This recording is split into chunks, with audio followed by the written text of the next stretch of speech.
네, 안녕하세요. 오케이컷 권정우입니다. 사실 2025년 연말 컨텐츠를 기획하면서 라이브를 한번 해볼까 했었는데 시간도 안 나고 용기도 안 나서 그냥 일반적인 영상으로 만들어 봅니다. 이번 영상은 2025년 저의 유튜브를 한번 뒤돌아보고요. 2025년 가장 마음에 들었던 카메라와 렌즈도 한번 선정해보고 또 제가 찍었던 사진 중에 가장 마음에 드는 사진도 한번 골라보려고 합니다. 그리고 이루어질지는 모르겠지만 2026년에 목표도 한번 설정해 볼까 봐요. 일단 2025년엔 이번 영상까지 54개의 영상을 업로드했습니다. 일주일에 하나 정도 또 간신히 올렸죠. 이 중에서 카메라 리뷰가 7개였고 렌즈 리뷰가 25개였습니다. 렌즈를 확실히 많이 하긴 했어요.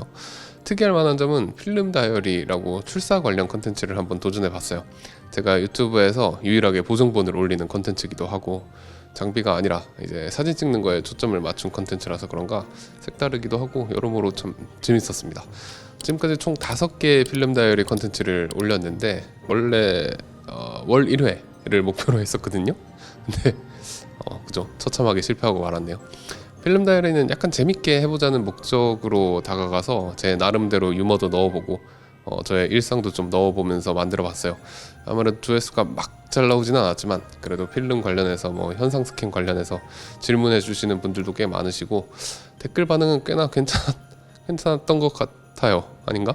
잘 되면 출사 채널도 하나 파보고 싶긴 합니다. 그리고 또 Q&A랑 구독자 이벤트도 해봤습니다. Q&A는 말을 제가 진짜 많이 해가지고 목이 완전히 가버릴 정도로 영상을 길게 찍었는데 너무 TMI가 많아서 그런가 반응이 그렇게 좋지는 않았어요. 하지만 구독자 이벤트는 성공적이었습니다. 그냥 제가 개인적으로 안 쓰는 장비를 나눔하기도 하고 협찬받은 걸 담당자분께 말씀드리고 나눔을 해보기도 하고 애초에 구독자 이벤트로 광고가 들어오는 경우도 있고요. 다양한 방식으로 구독자 이벤트를 해봤는데 제 영상을 봐주시고 구독해주시는 분들한테 뭐라도 보내드릴 수 있다는 건 되게 뿌듯하더라고요. 은근히 댓글들도 재밌어가지고 보는 맛도 있었고요. 그래서 아마 구독자 이벤트들은 2026년에도 기회가 된다면 종종 해볼 수 있도록 하겠습니다. 6만 되면 또 한번 할게요. 제 걸로. 그리고 라이카 행사나 코바, 캐논 행사 이런 것처럼 카메라 유튜버로서 오프라인 행사 후기 브이로그 이런 것도 해보려고 했는데 이것도 쉽지가 않더라고요. 그냥 핸드폰으로라도 찍으면 되는데 말이에요. 그래도 이런 거는 찍기만 하면 만드는데 공임이 크지는 않으니까 가능하면 정기적이지 않은 별도의 컨텐츠로 종종 해보려고 시도해 보겠습니다. 그럼 2025년의 신제품 중에 가장 마음에 드는 카메라를 뽑아보려고 하는데 이제 요새 신제품 카메라들은 정말 다 잘 나오는 편이거든요. 그래서 대부분의 카메라가 정말 좋긴 합니다. 그래도 저는 그 중에 2가지가 올해의 카메라 후보로 딱 떠오르는데 니콘의 Z5 II 요거 진짜 체급을 넘는 역대급 가성비라고 부를 만한 보급형 풀프레임 카메라로 나왔고 최근에 리뷰했던 R6 마크3는 현재점에서 역대 최고 중급기라고 할 만하지 않나요? 정말 좋은 카메라죠. 그래서 이 2가지 카메라를 놓고 엄청 고민을 많이 했는데 개인적으로는 니콘 Z5-2를 꼽았어요. 작년에도 Z6-3를 최고의 카메라로 뽑았던 것 같은데 뭔가 니콘을 뭔가 되게 좋아하는 것 같지만 제가 니콘을 특별히 좋아해서 이번에도 니콘을 뽑은 건 아니고 결국은 뭐랄까요, 이게 최초로 한계 체급을 넘어서는 카메라라고 해야 되나? 그러니까 패러다임을 바꾸는 느낌? 확실히 그런 카메라들이 저한테 임팩트가 큰 것 같아요. 사실 성능으로만 생각하면 캐논 EOS R6 마크3의 상품성 너무 좋습니다. 정말 사진 영상 양면으로 최고의 하이브리드 카메라가 됐다고 생각해요. 심지어 출시가도 349만 원인데 제품의 가치 대비 가격이 정말 잘 나왔어요. 근데 또 Z5-2는 중급기보다 한 단계 아래에 위치한 부급기 라인이에요. 그러니까 R6 마크3랑 직접적으로 경쟁하는 제품은 아닙니다. 근데 이게 지금 현재 기준 캐시백까지 포함하면 신품을 거의 220만 원대에 살 수가 있는데 정말 성능 대비 충격적일 만큼 괜찮은 가격대를 형성하고 있어요. 물론 중급기나 고급기처럼 특출난 기능이 들어가 있다거나 하는 건 아니지만 일반적인 용도로 사용을 한다 치면 흔히 꼬울 거 하나도 없이 있어야 할 기능들을 모두 갖춰준 카메라예요. 그러니까 뭐는 되는데 뭐가 안 되고, 뭐 하려면 삼각기 가야 되고 이런 거 거의 없어요. 2400만 화소의 BSI 센서, 좋은 이미지 퀄리티 가지고 있고요. SD카드 듀얼 슬롯 지원해주고요. 심지어 로우 동영상의 내부 녹화까지 됩니다. 고효율과 고효율별 이 로우 파일의 압도적인 용량 전략 기믹, 그리고 초당 11연사 거의 무제한 촬영이 가능한 쾌적한 연사 성능, 그리고 바디 떨방 지원해주고요. 거기에다 최근 트렌드에 맞춰가지고 이미징 레시피, 색감을 먹여서 필름 같은 느낌으로 찍을 수 있는 그런 기능까지 다 넣어줬어요. Z6-3가 300만원대 중급기의 체급, 요거를 한 단계 높여놔가지고 R6 마크3나 알파7 마크5가 거기 치면 안 되니까 엄청난 성능으로 나온 게 아닐까, 저는 그렇게 생각을 하는데, Z5-2는 200만원대 보급형 풀프레임의 체급을 한 단계 높여놓은 카메라라고 생각을 하고요. 아마 역시 타사의 보급형 풀프레임들도 앞으로는 Z5의 스펙과 가격을 의식하지 않을 수 없다고 생각을 해요. 그럼 우리 소비자 입장에서는 개이득이죠. 그래서 2025년 12월 현재 정말 전 제품을 통틀어서 가장 뛰어난 가성비를 보여주는 카메라라 생각하고요. 실제로 저한테 풀프레임 미러리스 입문을 물어보는 분이 계시면 고민 없이 Z5-2를 추천하고 있기도 합니다. 그래서 객관적으로 올해 최고의 카메라는 R6 마크3일 것 같긴 한데, 가성비를 정말 가장 높은 가치로 치는 제 기준에선 2025년 최고의 카메라를 Z5-2로 하려 합니다. 렌즈의 경우에는 정말 리뷰를 많이 했습니다. 기억에 남는 렌즈는 시그마 200mm f2 렌즈 정말 엄청났고, 니콘의 28135 파워줌 렌즈도 기억나고, 또 빌트록스 50mm f2도 있네요. 이 렌즈도 가성비만 따지면 일왕으로 놔도 될 것 같은 렌즈죠. 그래도 올해 렌즈로 꼽을 만한 렌즈는 세 가지로 비교적 쉽게 압축할 수 있었어요. 첫 번째는 파나소닉 2460 f2.8 렌즈, 두 번째는 시그마 1740 f1.8 렌즈, 크롬용 렌즈죠. 세 번째는 탐론 25 200mm f2.8 5.6 렌즈입니다. 세 가지 모두 이제 각자의 분야에선 최고의 렌즈로 선정하고도 남을 만큼 정말 만족도가 높은 렌즈였고요. 파나소닉 2460은 일단 가격이 너무 좋고 작고 가벼운 피지컬에 엄청나게 좋은 광학 성능을 보여주는 렌즈입니다. 진짜 단점이라고 할 만한 건 L마운트밖에 지원을 안 한다, 파나소닉밖에 지원을 안 한다, 그거밖에 없을 정도예요. 정말 좋은 렌즈고, 시그마 1740 f1.8 렌즈는 크롭바디를 쓰시는 분들께는 정말 좋은 선택이 아닐까 싶어요. f1.8의 줌 렌즈인데 화질도 좋고 스펙 대비 크기와 무게도 나쁘지 않고, 게다가 소니, 캐논, 후지까지 다양한 마운트 지원한다는 것도 큰 장점이죠. 저는 이제 RF 마운트로 갖고 있는데 덕분에 점퍼 라인 렌즈를 한 번도 안 쓴 것 같아요. 탐론 2호 200은 이것도 마찬가지로 소니 E 마운트로만 지원하는 것이 가장 큰 단점이 아닌가 생각될 정도인데, 슈퍼줌 치고 정말 좋은 조리개, 그리고 정말 좋은 화질을 가지고 있습니다. 거기다 나쁘지 않은 크기, 무게까지 갖춰가지고 이것도 진짜 만족스러운 만능 렌즈입니다. 아무튼 올해 렌즈는 정말 어렵긴 한데, 그래도 C70과 EOS R7 이 카메라를 제가 진짜 많이 쓰거든요. 그래서 아무래도 많이 사용한 시그마 1740을 올해 렌즈로 꼽도록 하겠습니다. 근데 다른 두 렌즈도 정말 공동으로 1등을 한다 해도 괜찮을 정도로 마음에 드는 렌즈들이었어요. 2025년에는 유튜브를 위한 촬영으로 대략 6만 장 정도 사진을 찍었더라고요. 2024년에는 12만 장 정도 찍었는데, 올해는 반토막 났죠. 희한하게 사진을 많이 안 찍었습니다. 물론 업무용 SSD는 따로 있기 때문에 일하면서 마구 연사 치는 거 제외한 양이에요. 일할 때는 하룻밤에 6,000장, 10,000장씩 찍으니까. 근데 컷수가 어쨌든 줄어든 이유는 아마 인물보다 풍경 위주로 촬영을 좀 많이 하게 되기도 했고, 디카도 많이 들고 다니긴 하지만 2025년에는 필카도 많이 들고 다녔기 때문에 좀 컷수가 줄지 않았나 싶어요. 일단 올해도 꽤나 마음에 드는 사진들이 많이 있습니다. 그래서 올해 찍은 사진 중에 제가 생각하기에 괜찮게 찍은 저의 사진을 저 스스로 하나 골라보려고 합니다.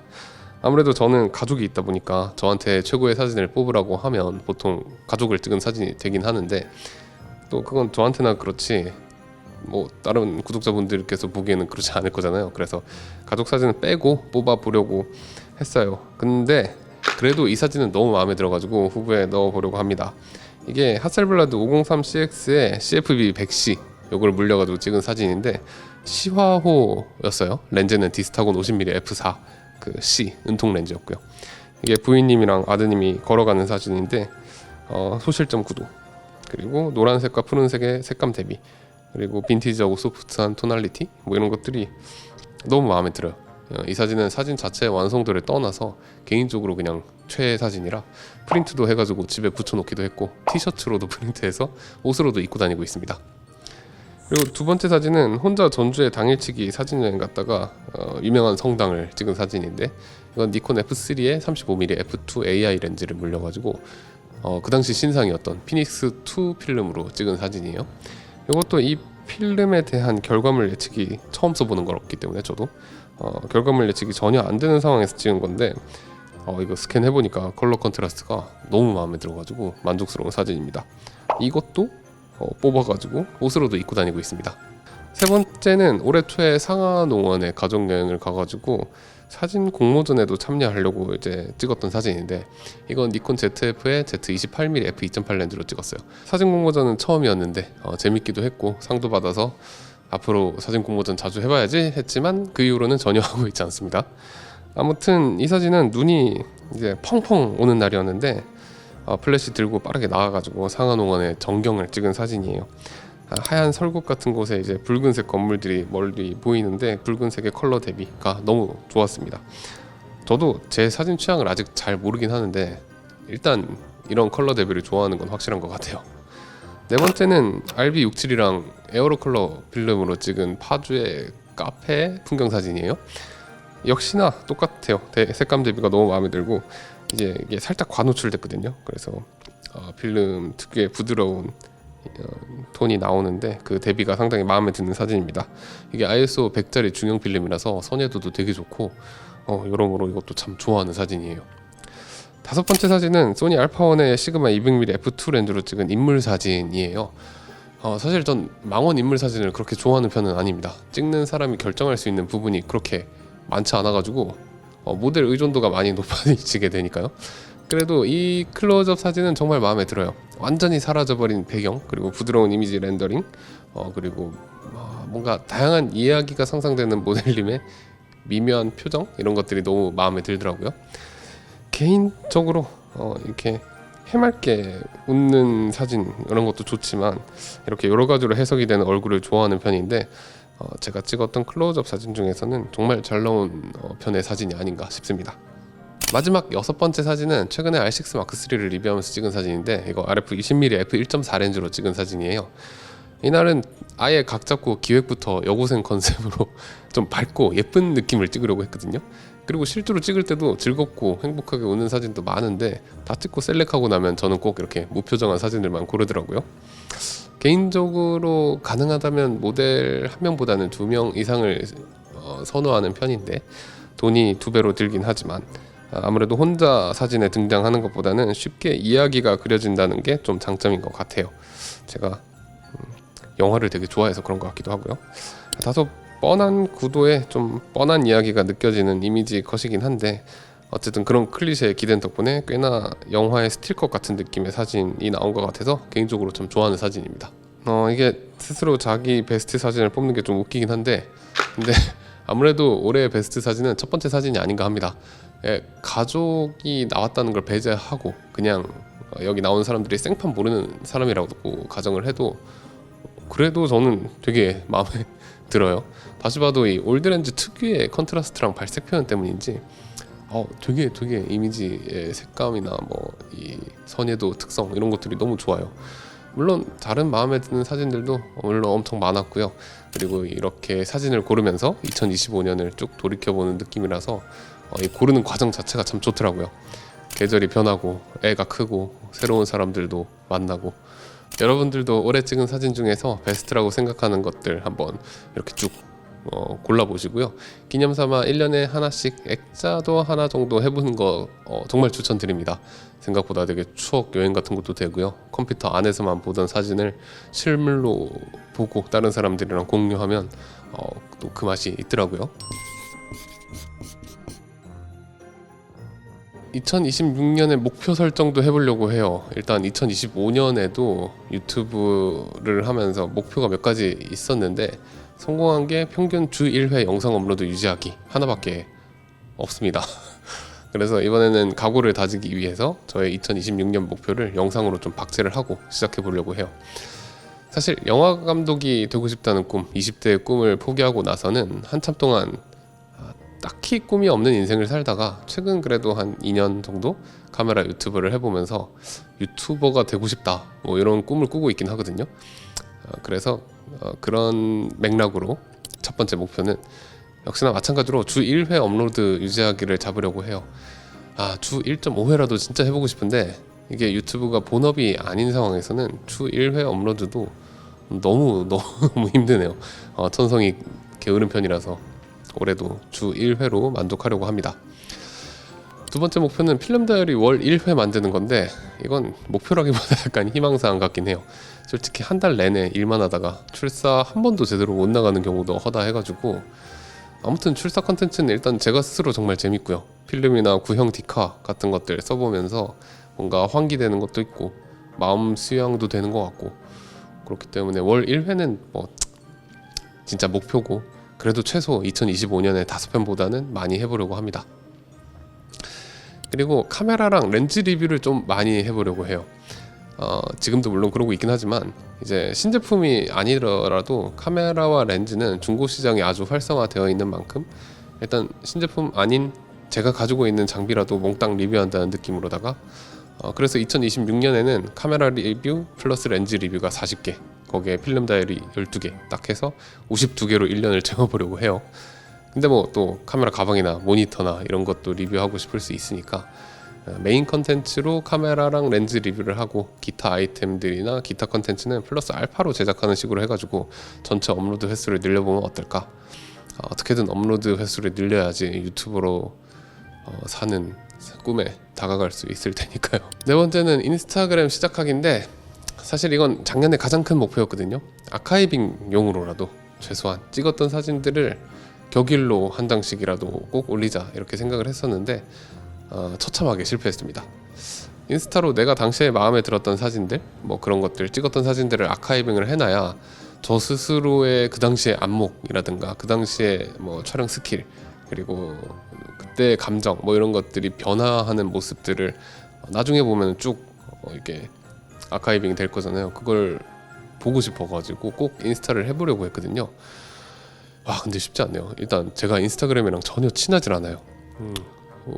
그래가지고 가끔 들어가도 뭐 별로 뜨는 것도 없고 맨날 광고만 뜨고 그래도 뭐 광고만 보다가 낚여가지고 애기나 고양이 장난감 많이 뜨더라고요. 왠지 모르겠지만 그런 것들 많이 사고 괜히 모바일 게임 설치해보고 뭐 촬영 장비 사고 막 아무튼 그래서 어쨌든 작년에 실패한 인스타그램 시작하기를 다시 한번 마음 먹고 도전해 보려고 합니다. 격일로 한 장이 좀 너무 빡셌던 것 같으니까 평균 일주일에 2회 업로드 정도로 완화해서 해보려고 해요. 네, 될지 모르겠지만 목표가 잘 이루어지는 2026년이 되기를 바랍니다. 올 한 해 다들 수고 많으셨고요. 내년에는 모두 좋은 일들만 있길 바라면서 지금까지 오케이컷 권정호였습니다. 영상 봐주셔서 감사합니다.